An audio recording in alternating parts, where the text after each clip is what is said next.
दोस्तों, मेरे YouTube channel पर मैं आपका स्वागत करता हूँ। राष्ट्रपिता महात्मा गांधी जी की अमर कहानी अध्याय 80 खंड 3। पिछले भाग में हमने जाना कि बापू ने ब्रह्मचर्य के पालन के लिए आहार में फेरबदल करने के बारे में अपने अनुभव बताए। इसके लिए उन्होंने उपवास और एक वक्त खाना और फलाहार के प्रयोगों के बारे में बताया। साथ ही उन्होंने यह भी बताया कि शरीर धारण करने के लिए ही खाना खाना चाहिए।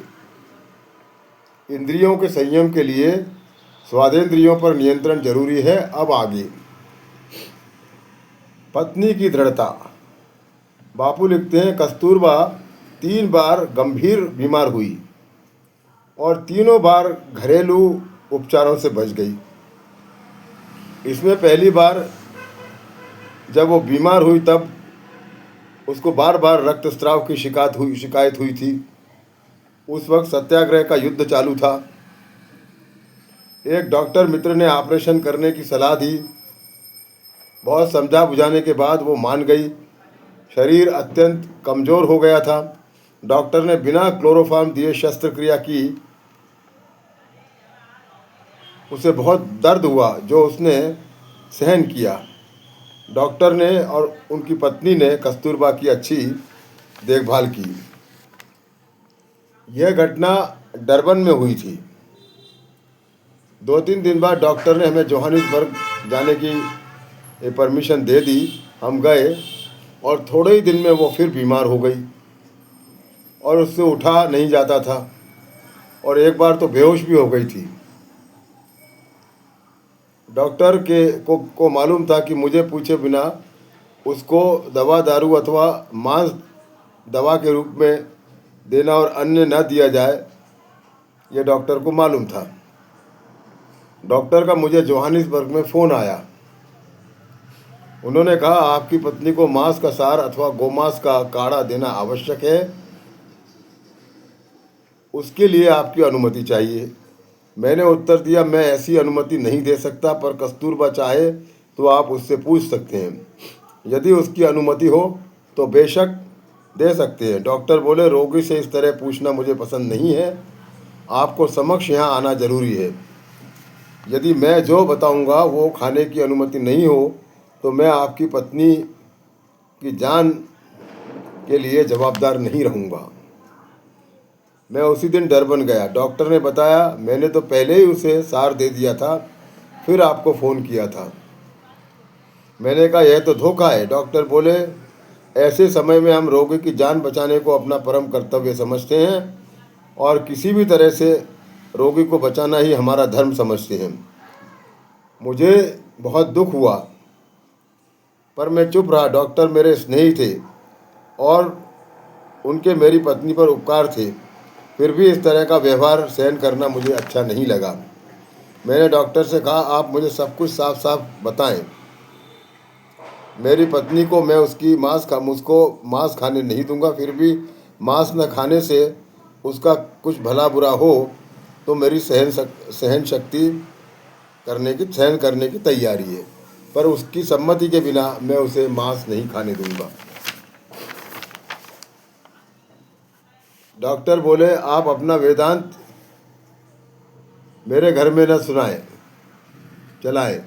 मेरे घर में यदि आपकी पत्नी को रखना है तो मैं जैसा कहूँगा वैसा ही करना होगा, अन्यथा आप उनको ले जाएं और यदि उनको कुछ हुआ तो मैं जिम्मेदार नहीं रहूँगा। मुझे थोड़ा थोड़ा याद आता है, तब मेरा एक बेटा मेरे पास था। मैंने जब उससे पूछा तो वो बोला, पिताजी मैं आपसे सहमत हूँ, हम माँ को मांस नहीं खिलाएंगे। कस्तूरबा बहुत कमज़ोर हो गई थी, फिर भी मैंने उसे सारी हकीकत बताई और उसे समझाया कि तुम चाहो तो तुम अपना निर्णय ले सकती हो। इस पर वो दृढ़ता से बोली, मनुष्य जन्म बार बार नहीं मिलता। मुझे आपकी गोद में सर रखकर मर जाना कबूल है, पर मांस नहीं खाऊंगी। मैंने डॉक्टर को उसका निर्णय सुनाया। डॉक्टर बहुत नाराज़ हुए और बोले, आप बहुत दुष्ट पति हैं।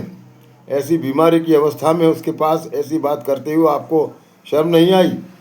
उनकी हालत रेलवे से ले जाने लायक नहीं है। यदि आप सार पिलाने देंगे तो हम दोनों पत्नी पत्नी उसकी पूरी देखभाल करेंगे, अन्यथा मैं अपने घर में रात भर भी उनको नहीं रखूँगा, आप ले जा सकते हैं। रिमझिम बरसात हो रही थी। स्टेशन दूर था। डरबन से फिनिक्स स्टेशन और उसके आगे 2.5 मील पैदल रास्ता आश्रम के लिए जाता था, फिनिक्स आश्रम के लिए। धोखा तो था, फिर भी ईश्वर की मदद का भरोसा था। मैंने पहले एक आदमी फिनिक्स भेजा। हमारे पास एक झूला था, उसमें उसमें बम्बू लगा के उसमें मरीज को आराम से लिटाया जा सकता था। मैंने वेस्ट को संदेश भेजा कि उस झूले के साथ 6 आदमी गर्म पानी और गर्म दूध की बोतल लेकर स्टेशन पर आएं। और रेलवे के टाइम पर मैं कस्तूरबा को लेकर डरबन स्टेशन की ओर निकला। कस्तूरबा को धीरज बंधाने की ज़रूरत नहीं थी, उल्टे वही मुझे धीरज बंधा रही थी और कह रही थी, आप चिंता न करें, मुझे कुछ नहीं होगा। उसका वजन कम हो गया था, खाना भी जाता नहीं था। स्टेशन के लंबे प्लेटफॉर्म पर बोगी तक ले जाने के लिए मैं उसे उठाकर ले गया। फिनिक्स स्टेशन पर झूला और 6 आदमी लेकर वेस्ट आ गए थे। वहाँ से हम फिनिक्स आश्रम पहुँचे। वहाँ केवल पानी के उपचार से उसका शरीर सुधरने लगा। फिनिक्स पहुँचने पर एक स्वामी हमारे घर आए। उन्होंने मांस औषधि के रूप में खाने की हमारी जिद के बारे में सुन रखा था। उन्होंने प्रवचन देना शुरू किया और शास्त्रों में औषधि के रूप में मांस खाने पर कोई प्रतिबंध नहीं है, ऐसा कई श्लोकों के माध्यम से बताया। मुझे यह अच्छा नहीं लगा, लेकिन शिष्टाचार के नाते मैं कुछ बोला नहीं। आखिर में कस्तूरबा ने स्पष्ट शब्दों में उनसे कहा, स्वामी जी, आप कुछ भी कहें, लेकिन मुझे मांस खाकर ठीक नहीं होना है। इसके आगे अब आप मेरा सिर न दुखाएं तो उपकार होगा। बाकी और कुछ बोलना हो तो आप बच्चों के पिता से बाद में बोल सकते हैं। मैंने अपना निश्चय आपको बता दिया है। और ये भाग यहीं समाप्त होता है। आपका बहुत बहुत धन्यवाद।